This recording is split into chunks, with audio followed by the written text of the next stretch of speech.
All right. I was just inspired to make this video for the benefit of the human race. Here we go. I was talking to my wife about, I literally just got off the phone with her. I was talking to my wife about like kettlebells and training and everything and lifting heavy and deadlifting. And I'm thinking, I started talking to her about it. And I'm like, yeah, I don't deadlift heavy at all because I took my deadlift from 500 pounds to 550 pounds by not deadlifting for a year and only doing 70-pound kettlebell swings. And my injury rate goes down. Like, I don't really believe barbells are a primary method of training because when I use barbells as my primary method of training, my strength goes down and I get injured. And the heaviest I've ever lifted with barbells is after doing like weighted dips on rings, kettlebells, body weight training. Like, these are all the things that I feel drive my bulletproof body and drive my high numbers when I actually go barbell lift. So I feel like barbells, from over a decade of doing this, like 12 years of doing this now, and doing kettlebells and body weight, and then going to barbells, and then go like 14 years doing this. Wow, 15? So I was 11. I just turned like 12. I'm about to turn 26. So 14 years. So anyway, yeah, like around this time, actually, probably I was 11, about to turn 12. So yeah, I started doing body weight exercises because that was what Batman did. And I wanted to be like gymnastic and mobile and stuff. And body weight exercises are a really good way to stay mobile for martial arts because they're based on mobility and you're training mobility. And by doing all of this, when I eventually went to go lift barbells at the weight room, when I was like 12, I was actually one of the strongest people in my class. I'd always been naturally strong, but I was really strong. I was like doing bench press and everything. I was really strong. And then I didn't have any barbells in my house, so when I stopped doing that, if I got a ride at the gym, I go to the gym. But if I couldn't, I would just work out in the basement, doing push-ups and everything. And I didn't really have a program with it, but I had a lot of success with push-ups because the inherent progression built into body weight exercises. Now I have a more sophisticated approach to body weight exercises. Before, I just did squats, push-ups, pull-ups, sit-ups. Now I did like hanging leg raises. Now I do hanging leg raises, squats, back bridges, hand balancing, which I actually did do at the time too. Hand balancing, push-ups, kettlebell swings. There's a lot more disciplined about it, honestly, because I know it's the way now, more so, whereas before it was just kind of childish intuition. And like kettlebell's been around for a really long time as a method of training. I've always been like very conservative in that way. Like, I like studying methods of training that have been around for a really long time.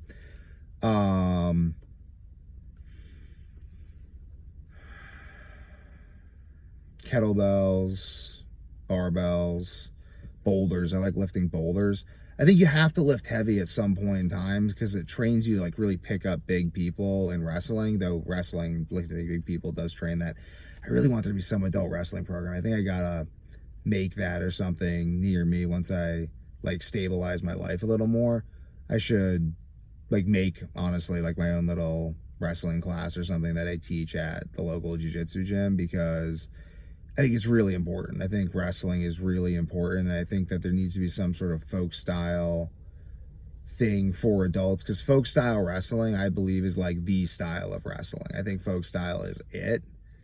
And I really believe in folk style wrestling. So I would love to see folk style wrestling for adults. And I would also like to see like jiu-jitsu gyms with a lot of wrestling programs and stuff, because that's really the only way you're going to learn how to like move human bodies. I don't really think you should train moving human bodies like as like a method of training, like, oh, you're going to comply and I'm going to pick you up in single legs, because like you're not going to be training with a complying opponent. And I honestly find kettlebells and bodyweight exercises and visualization even be much better method of training than doing that, because it just trains your muscles in a weird way because people aren't cooperating when you're wrestling them.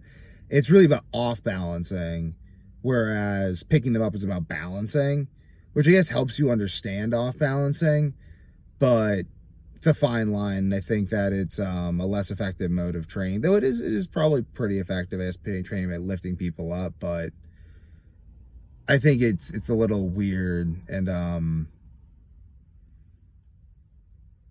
honestly, there may be some homoerotic connotations simply because the cultures where it is practiced, there's a suppression of homoeroticism that I've noticed, like some jiu-jitsu athletes from the Middle East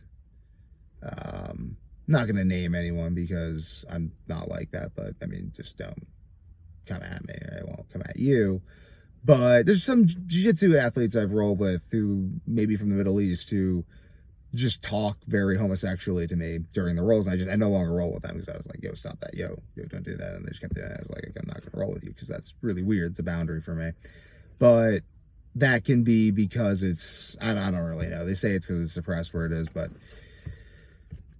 anywho, but I've talked to my wife about this, and I was like, why would I go train with barbells whenever I use barbells as my primary method of training, I get injured? And if you're really good for peaking, like let's say you're like, I need to peak for some sort of thing, I'm going to like see how strong I can get within 6 months. I think barbells can be very useful, but I think that for a long-term method of progression, body weight and kettlebells are where it's at because that grease the groove ability and like walking and stuff, hiking. This is something you can build on forever, and this builds a platform of being absolutely bulletproof, right? I keep looking at my beard, which is realizing I get cut today, but the barber, like I was just late because like having like sleep problems, taking care of sick kids and stuff, and it's like, it really is a challenge. Like it's just very challenging, but got my wife and I in carnivore, like we're just dealing with our own issues and like healing our bodies. Because it seems we both have autoimmune issues if we don't eat this way. So healing our bodies on carnivore, just like taking care of ourselves, taking care of the kids, but literally just been like chronically late. I feel bad for the woman. I like booked her out like a few times and I just keep not showing up, and then I'm showing up late and she's just like, sorry Devin, bye. She's trying to be nice, and I'm thinking about it, I'm just gonna keep the hair because I am gonna be traveling to Mexico soon. I don't want to get sunburn, and this is some degree of sun protection. I also have my adventure hat right there in my car. I'm gonna bring in Mexico too, and then I'll probably get another one because I love getting them. Every time I go, I'll get like a mask and like a adventure hat. I'm gonna bring my hiking stick. It's a fun time. So yeah, but basically though, training with kettlebells is like the most attractive I've also ever been physically too. Like my body's like super lean, build muscle super easily. Like I'm just, like kettlebells body weight, baby. And just eating a lot of food, sleeping well, good living. And when I train with barbells for too long, I just start getting injured, start getting overweight, I overtax my nervous system. Like I really like the like low weight, high speed, high control, emphasis on mobility, emphasis on joint mobility, like soft tissue strengthening and stuff of these things, because it makes me feel confident in my body, and then I feel confident that I can like roll and grapple and do all the other things I want to do. But I wanted to share this though, because the real lesson of the video for everyone who's still watching is I took my deadlift. Like if you've ever done this, I don't deadlift wearing all this gear. I'll put the deadlift at the end of the video because it's fucking epic. I don't deadlift wearing all this gear.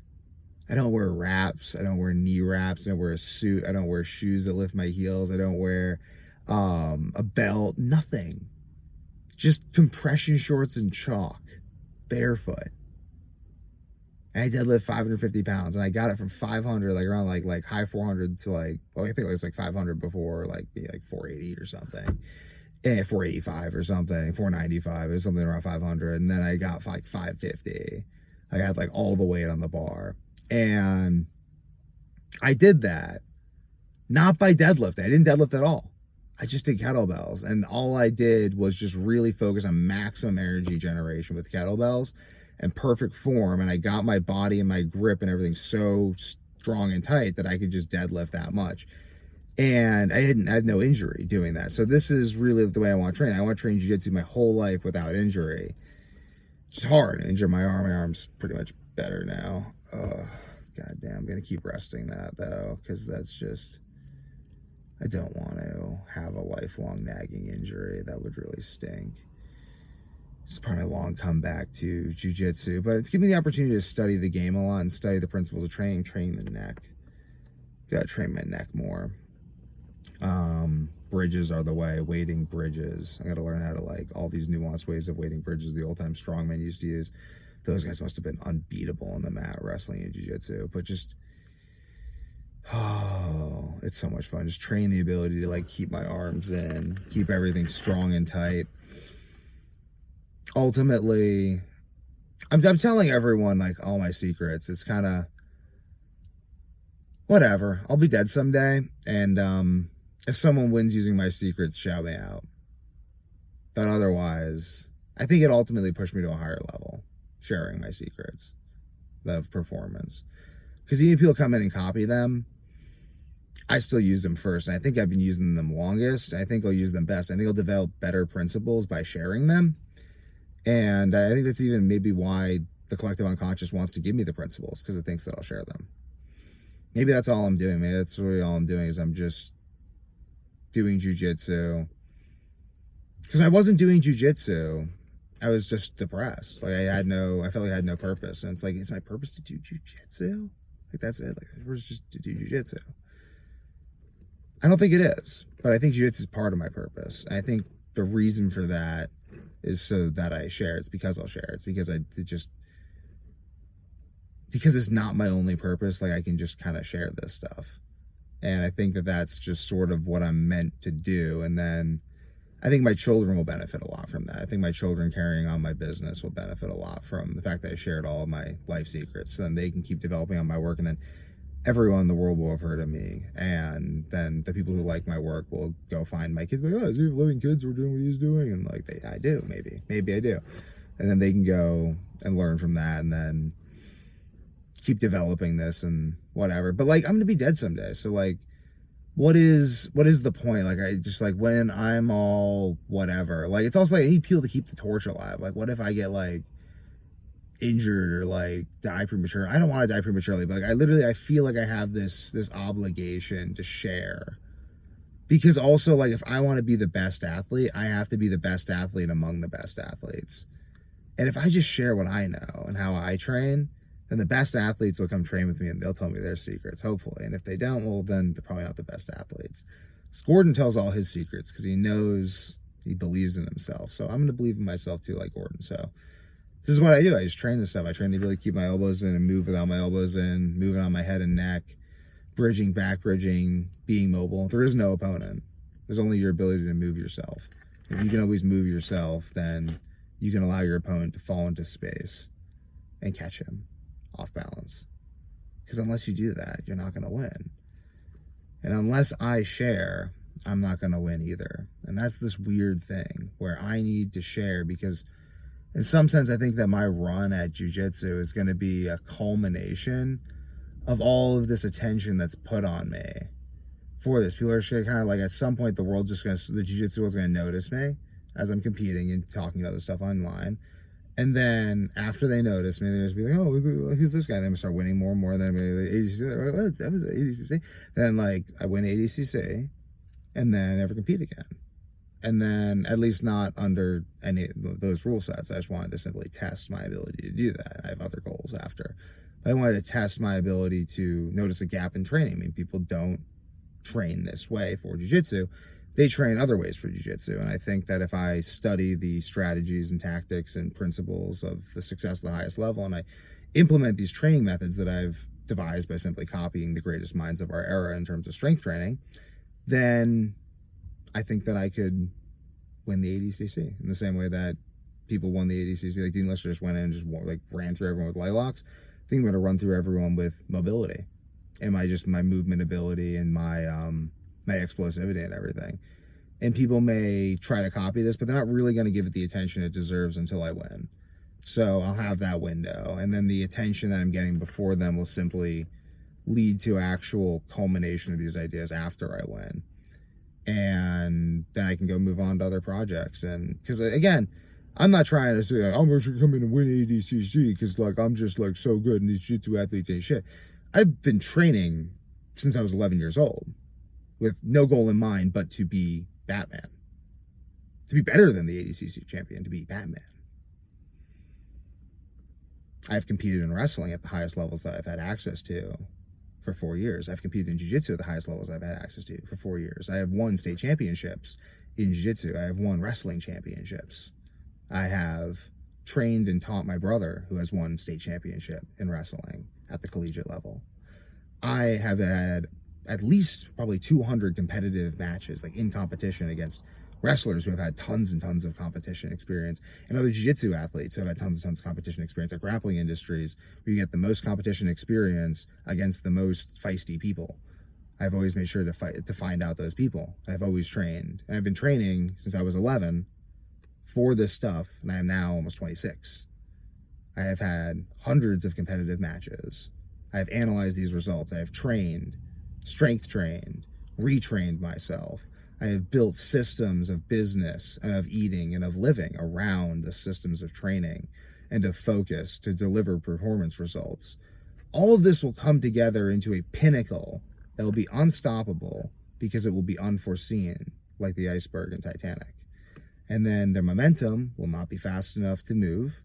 They will crash into me and sink for that 180cc. And these people who are brilliant athletes, they'll probably come in and analyze whatever, and come in, I'm gonna peace out, because maybe I'll try to like win like the absolute or something. Maybe like if people are nice, I will, because I ultimately want to found my own jiu-jitsu league, not as like a mean thing, but kind of just like as a thing that people in North America can do. It's just kind of like, hey, after high school and college wrestling, if you want to like do a league, like there's this thing, and it's like, it has a regionals and like a states and stuff, and it's just a certain format for like North America, and it kind of replaces like wrestling, because like I just like that, and I think that that's a good thing, and I would like to start that for my own people. I don't want to compete with the ADCC. I don't want to trash fighters. I have a lot of respect for fighters. A lot of my friends are fighters, and I think fighting, like I have a ton of respect for that. Like, I'm not gonna like come in and be like, oh, fighting's so easy. Because I think that attitude is just, it's kind of toxic, and like it would end up with me getting injured. It would end up with me having to like injure people. I don't want to injure people. I don't want people to get injured. I want to be able to injure people if they try to injure me. I mean, that's my main philosophy of fighting, is if I'm fighting you in a tournament and you start trying to injure me, I have enough control to injure you back much more quickly, because I'll be able to basically tap out long before there's ever a point of injury. Or if you're not respecting my tap out, I can start punching you in the face and be like, assault. So that's kind of like the thing, you know what I mean? Like matching intensity. But I don't want to let anyone injure me. I don't want to like try to clown on fighters and stuff, because like that's rude, you know? Like I'm hurting them. Their reputation is their livelihood, and I'd be hurting them, and then they may try to hurt me. And then I would have to hurt them back, and then it would be a war, and it'd be terrible. And like, I don't want to instigate that. I merely enjoy jiu-jitsu, and this is part of a passion of mine. But by sharing the things that I use, by sharing these principles of success, when I do use them to succeed, there will be a core of people who, like the Gracies at UFC 1, who like knew it was going to happen before, and they'd be like, oh, watch this. This guy Devin's going to do something you guys ain't never seen before. And that's going to be really cool for me. It's going to be really cool for them. It's all I want. I think that'd be like really neat for me. That's like my goal, you know, like, and like maybe it ends up being like Craig Jones Invitational, maybe it ends up being something else, like maybe it ends up being some other tournament, but like I'm gonna have my jiu-jitsu run, my ADCC run. I think it's ADCC. I want it to be ADCC. I love ADCC. I've wanted ADCC since I was 18. After seeing Marcelo do it, I love that because it's just one round, nowhere to hide. Beautiful. But it's going to be fun, and there's going to be people who are going to come in after me and implement everything I use, and it's part of what I want. I want the human race to continue to make beautiful things, and I've just realized you can exist on two poles in life. You can exist on the pole of creation or on the pole of exploitation, because really you're trying to either break something down for less than the sum of its parts, or you're trying to make something into more than the sum of its parts. And